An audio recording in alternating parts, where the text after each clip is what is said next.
Sister stroke తో బాధపడుతున్న KTR diversion politics లో భాగంగా సీఎం రేవంత్ రెడ్డిపై నిరాధార తప్పుడు ఆరోపణలు చేస్తున్నారని మంత్రులు మండిపడ్డారు. తన సోదరి కవిత చెప్పిన దయ్యాలెవరో చెప్పి తర్వాత కాంగ్రెస్ పార్టీ గురించి మాట్లాడాలన్నారు. కవిత బెయిల్ కోసం బీజేపీతో అంటకాగింది బీఆర్ఎస్ అని కాంగ్రెస్ నేతలు విమర్శించారు. బీఆర్ఎస్ కార్యనిర్వాహక అధ్యక్షుడు కేటీఆర్ సీఎం రేవంత్ రెడ్డిపై చేసిన ఆరోపణలపై మంత్రులు, కాంగ్రెస్ నేతలు మండిపడ్డారు. మోదీ ప్రశంసల కోసమే కేటీఆర్ ఈడీ గురించి మాట్లాడుతున్నారని మంత్రి సీతక్క అన్నారు.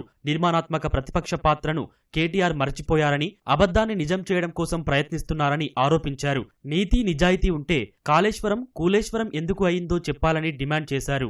భారత నీతిని ప్రదర్శించలేనటువంటి మోడీ ట్రంప్ నీతితో ముందుకెళ్తూ మరి భారతదేశ ఔన్నత్యం కోసం, భారతదేశ ప్రజల కోసం మాట్లాడుతున్నటువంటి రాహుల్ గాంధీ మీద కక్షగట్టి ఈడీని ప్రయోగించి ఇవాళ ఏదేదో కుట్రలు చేస్తుంటే మరి మోడీ దగ్గర ప్రశంసల కోసం ఇవాళ సిస్టర్ స్ట్రోక్ తో బాధపడుతున్న కేటీఆర్ గారు మా రాహుల్ గాంధీ గారిని, సోనియమ్మను, సీఎం రేవంత్ రెడ్డి గారిని కూడా మరి రకరకాలుగా మాట్లాడుతూ శునకానందం పొందుతా ఉన్నారు.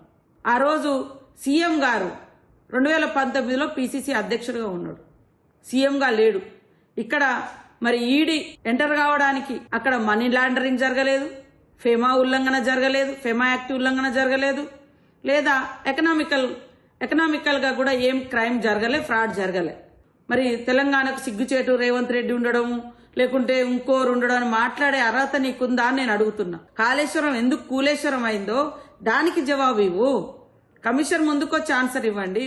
కాంగ్రెస్ పార్టీ మీద కేటీఆర్ మాట్లాడే కంటే కవిత చెప్పినట్లు కేసీఆర్ చుట్టూ ఉన్న దయ్యాలెవరో కనుక్కోవాలని మంత్రి పొన్నం ప్రభాకర్ సూచించారు. ముందు మీ సమస్య పరిష్కారం చేసుకుని రేవంత్ గురించి మాట్లాడాలని హితవు పలికారు. మీడియా కవరేజ్, కవిత గారి యొక్క ప్రెస్ కాన్ఫరెన్స్ లీకేజీల మీద పాపం ఫీల్ అయి ఏదో ఒకటి గట్టిగా అంటే కవిత గారిది పోయి మళ్లీ కేటీఆర్ గారిది ముందొస్తారనే ఆలోచనతో చెప్పినా ఎందుకు చెప్పినో తెలియదు. బేస్లెస్ ఆరోపణల మీద రియాక్ట్ అయ్యే అవసరం లేదు.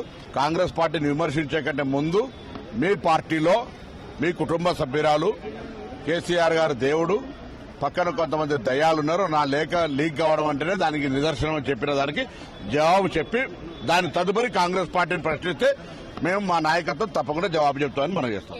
బీఆర్ఎస్ వర్కింగ్ ప్రెసిడెంట్ కేటీఆర్ కు అధికార దయ్యం పట్టిందని పీసీసీ అధ్యక్షుడు మహేష్ కుమార్ గౌడ్ అన్నారు. కేసీఆర్ కి పట్టిన దయ్యం కేటీఆర్ఏనని కవిత చెప్పకనే చెప్పారన్న ఆయన ఈ జలక్తోనే కేటీఆర్ నిరాధార ఆరోపణలు చేస్తున్నారన్నారు.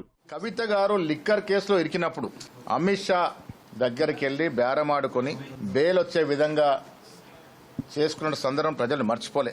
ఎందుకంటే A2కి బెయిల్ రాకుండా A1కి బెయిల్ వచ్చింది. దాంట్లో ఇది స్పష్టంగా కనబడేది ఏంటంటే బీజేపీ బీఆర్ఎస్ పార్టీకి లోపాయకార మైత్రి ఉంది కాబట్టే ఆ బెయిల్ రావడం అనేది సునాసమైంది. తెలంగాణ రాజకీయ ముఖ చిత్రంలో బీఆర్ఎస్ పార్టీ ఉండదు. అది 3-4 ముక్కలై గ్రౌండ్ అవుతుంది తప్ప రాజకీయ ముఖ చిత్రంలో ఉండదు కాక ఉండదు. ఇలా కేటీఆర్ చేస్తున్నటువంటి విమర్శలన్నీ కూడా ఇంట్లో ఉన్న కుంపటి కారణంగా, వాళ్ళకు వచ్చిన వాటాల తేడాల కారణంగా, వారు జరుగుతున్నటువంటి పోరుని ప్రజలకు తెలియకుండా ఉండే విధంగా డైవర్షన్ పాలిటిక్స్ చేస్తున్నట్టుగా కనబడతాం. ఇంట్లో కుంపటిని పక్కదారి పట్టించేందుకే కేటీఆర్ రేవంత్ రెడ్డిపై తప్పుడు ఆరోపణలు చేస్తున్నారని కాంగ్రెస్ ఎంపీ చామల కిరణ్ కుమార్ రెడ్డి, కాంగ్రెస్ ఎమ్మెల్యేలు, ఎమ్మెల్సీలు మండిపడ్డారు.